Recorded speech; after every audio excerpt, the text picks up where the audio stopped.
हमसे जुड़े रहने के लिए हमारे channel Arun Kumar Shukla science tech को सब्सक्राइब करें और सभी नए अपडेट्स पाने के लिए बेल को दबाएं और ग्रुप चैट और अपने क्वेश्चंस पूछने के लिए दिए गए नंबर पर मैसेज करें।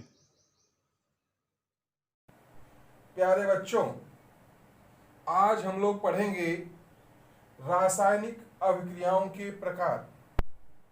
ये रासायनिक अभिक्रियाएं कितने प्रकार की होती हैं? तो यहाँ पर बच्चों रासायनिक अभिक्रियाएं 4 प्रकार की होती हैं। पहला है संयोजन या योगात्मक अभिक्रियाएं, दूसरा है वियोजन या अपघटन अभिक्रिया, तीसरा है विस्थापन अभिक्रिया और चौथा है द्विविस्थापन अभिक्रिया और अंतिम है उपचयन एवं अपचयन अभिक्रिया। अब बच्चों हम लोग एक एक के बारे में विस्तृत रूप से पढ़ेंगे। अब आइए हम लोग पहले पढ़ते हैं संयोजन या योगात्मक अभिक्रियाएं क्या होती हैं। बच्चों जैसा कि नाम है संयोजन या योगात्मक, यानी इनमें जुड़ता है, संयोजन होता है। तो बच्चों वे अभिक्रियाएं जिसमें 2 या 2 से अधिक अभिकारक मिलकर एकल उत्पाद बनाते हैं, संयोजन अभिक्रियाएं कहलाती हैं।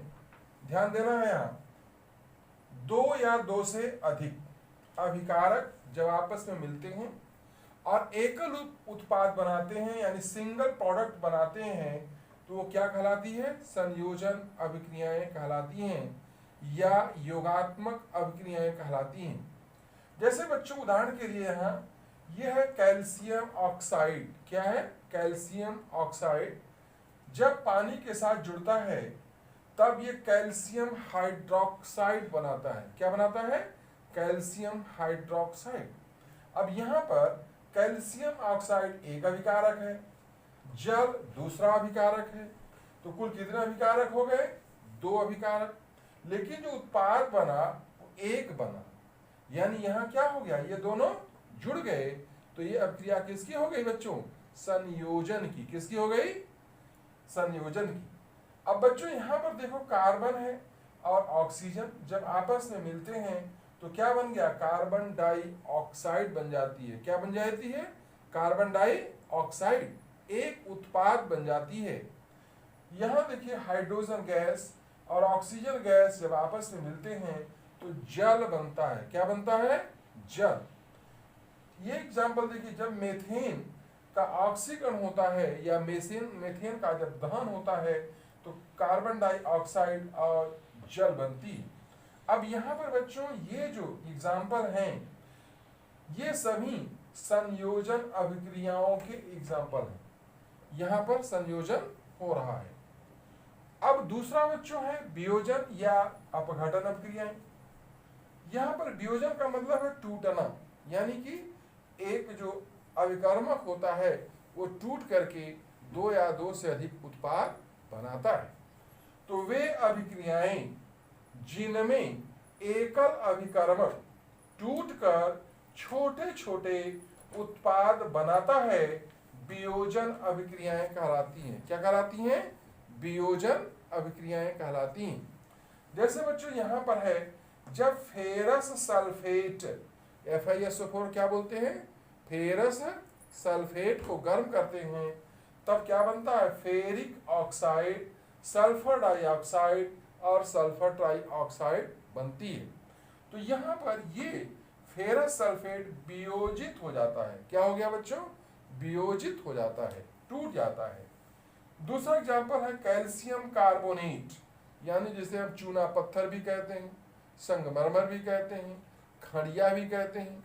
तो जब इस कैल्शियम कार्बोनेट को हम गर्म करते हैं बच्चों तो क्या बन जाता है? कैल्शियम ऑक्साइड और कार्बन डाइऑक्साइड।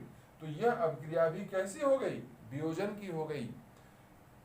तीसरा एग्जाम्पल है लेड नाइट्रेट PbNO3 का होल ट्वाइस। इसको क्या बोलते हैं बच्चों? Lead nitrate. जब इसे गर्म करते हैं तो लेड ऑक्साइड बनता है और नाइट्रोजन डाइऑक्साइड बनता है। तो यह भी वियोजन अभिक्रिया का उदाहरण है। अब बच्चों हम लोग पढ़ेंगे तीसरा, विस्थापन अभिक्रियाएं। विस्थापन अभिक्रिया में क्या होता है बच्चों? यहाँ जैसा कि नाम है विस्थापन, यानी कि एक तत्व का दूसरे तत्व के द्वारा विस्थापन होता है। क्या होता है बच्चों? विस्थापन होता है। तो वे अभिक्रियाएं जिसमें एक तत्व दूसरे तत्व को विस्थापित कर देता है, विस्थापन अभिक्रियाएं कहलाती हैं। जैसे बच्चों यहाँ पर है, कॉपर सल्फेट के जलीय विलयन में जब लोहे की कील डाली जाती है, यानी Fe की कील डाली जाती है, तो यह Fe कॉपर को विस्थापित कर देता है और इस कॉपर की जगह क्या जाता है? Fe, और कॉपर विस्थापित हो गया। उसी तरह से बच्चों जब कॉपर सल्फेट के जलीय विलयन में जिंक की कतरन डाली जाती है, तो जिंक कॉपर को क्या कर देता है? विस्थापित कर दिया, यानी कॉपर के स्थान पे क्या आ गया? जिंक आ गया। तो ऐसी अभिक्रियाएं जिनमें एक तत्व का परमाणु दूसरे तत्व के परमाणु को क्या कर दिया? विस्थापित कर दिया, तो ये अभिक्रियाएं क्या हो गई बच्चों? विस्थापन अभिक्रियाएं हो गई। अब बच्चों हम लोग चौथे अभिक्रिया को पढ़ेंगे। चौथी अभिक्रिया क्या है बच्चों? द्विविस्थापन अभिक्रिया क्या होती है? नंबर 4, द्विविस्थापन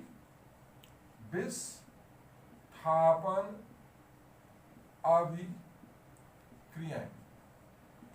अब ये बच्चों वे अभिक्रियाएं होती हैं जिनमें आयनों का आदान प्रदान होता है, जिनमें आयनों का विनिमय होता है, आदान प्रदान या क्या होता है? विनिमय होता है। क्या कहलाती हैं? द्विविस्थापन अभिक्रियाएं कहलाती हैं। अब बच्चों यहां पर ध्यान देना है, उदाहरण के लिए हम लोग लेते हैं जैसे sodium sulphate Na2SO4 plus barium chloride. अब यहां पर क्या हुआ बच्चों? यहां क्या है? सोडियम, और ये क्या है? बेरियम। तो इसमें सोडियम आयन है और यहां क्या है? Barium ion. तो ये बेरियम आयन यहां चला आएगा और सोडियम आयन बेरियम के स्थान पर चला जाएगा, यानी क्या हो जाएगा? आयनों का विनिमय हो जाता है, एक्सचेंज हो जाता है, और आयनों के एक्सचेंज विनिमय के फलस्वरूप ये क्या बन जाएगा बच्चों? 2NaCl प्लस बेरियम सल्फेट, ये बन जाता है। अब बच्चों यहां क्या हुआ? बेरियम कहां चला गया? सोडियम के स्थान पर। सोडियम कहां चला गया? बेरियम के स्थान पर। तो ये अभिक्रिया हुई, कैसे पता चलेगा? तो जब ये रंगहीन विलयन होता है, ये भी रंगहीन विलयन होता है, तो जब दोनों को मिलाते हैं तो यहाँ पर ये जो है ये सफेद अवक्षेप के रूप में बनता है, यानी जैसा कि दही होती है प्रेसिपिटेट, यानी कि नीचे बैठ जाता है और सफेद रंग का होता है बेरियम सल्फेट। तो इससे कंफर्म हो जाता है कि अभिक्रिया हुई। यहां में बच्चों अवक्षेप बनता है, तो अवक्षेप बनने की क्रिया को अवक्षेपण भी कहते हैं। क्या कहते हैं बच्चों? अवक्षेपण क्रिया भी कहते हैं।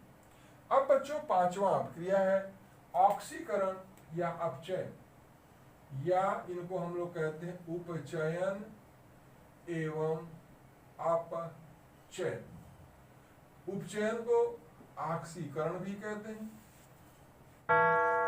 और अपचयन को अवकरण भी कहते हैं। तो एक है बच्चों अपचयन, इसे अंग्रेजी में कहते हैं रिडक्शन, और ऑक्सीकरण कहते हैं ऑक्सीडेशन। क्या कहते हैं? ऑक्सीडेशन। अब बच्चों जैसे ये है Cu प्लस H2, अब ये क्या बनाएगा? CuO plus H2। अब यहां पर ये कॉपर का क्या हो गया? ऑक्सीकरण हो गया। तो कॉपर का ऑक्सीकरण कैसे हुआ? जब कॉपर के ऊपर जलवाष्प की क्रिया कराई जाती है तो ये कॉपर के साथ ऑक्सीजन जुड़ गया, तो ऑक्सीजन जुड़ने की क्रिया को क्या कहते हैं? ऑक्सीकरण। तो ऑक्सीजन जुड़ने की क्रिया ऑक्सीकरण कहलाती है। इसके विपरीत बच्चों, जैसे ये CuO है और प्लस H2, अब ये क्या बन गया? Cu plus H2। यहां क्या हुआ? इस कॉपर ऑक्साइड से ऑक्सीजन निकल गया, तो जब ऑक्सीजन निकल गया तो क्या बन गई? Cu। तो अब ये अभिक्रिया कैसी हो गई? अपचयन की। कैसी हो गई बच्चों? अपचयन की। तो अब यहां पर क्या हुआ? ऑक्सीजन निकल गया, तो ऑक्सीजन निकलने की प्रक्रिया क्या कहलाती है? अपचयन कहलाती है। क्या कहलाती है बच्चों? अपचयन कहलाती है। अब यहां पर बच्चों एक चीज और ध्यान देना है कि जब ऑक्सीजन यहां से निकला तो ये अपचयित हो गई। ठीक है? तो अब एक चीज दिमाग में आ गया कि ऑक्सीजन जब जुड़ती है तो क्रिया क्या कहलाएगी? ऑक्सीकरण। और जब ऑक्सीजन निकलती है तो क्रिया क्या कहलाएगी? अपचयन की। बच्चों एक चीज और ध्यान रखना है, ऑक्सीजन निकलने की क्रिया अपचयन कहलाएगी या हाइड्रोजन जुड़ने की क्रिया अपचयन कहलाएगी। उसी तरह से ऑक्सीजन जुड़ने की प्रक्रिया या हाइड्रोजन निकलने की प्रक्रिया क्या कहलाएगी? ऑक्सीकरण कहलाएगी।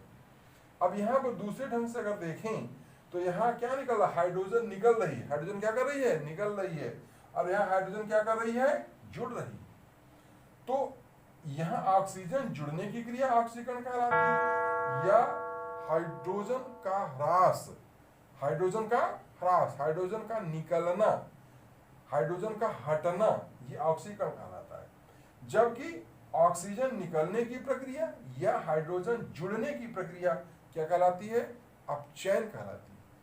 अब बच्चों यहां एक चीज और ध्यान देना है कि जब ऑक्सीकरण और अपचयन की प्रक्रिया साथ साथ होती है तब इसे हम रेडॉक्स अभिक्रिया कहते हैं। क्या कहते हैं? रेडॉक्स अभिक्रिया कहते हैं। बात समझ गए? तो ये रहे आज रासायनिक अभिक्रियाओं के प्रकार। रासायनिक अभिक्रियाएं कितने प्रकार की? 5 प्रकार की। संयोजन या योगात्मक अभिक्रिया, वियोजन या अपघटन अभिक्रिया, विस्थापन अभिक्रिया, द्विविस्थापन अभिक्रिया और उपचयन एवं अपचयन अभिक्रिया।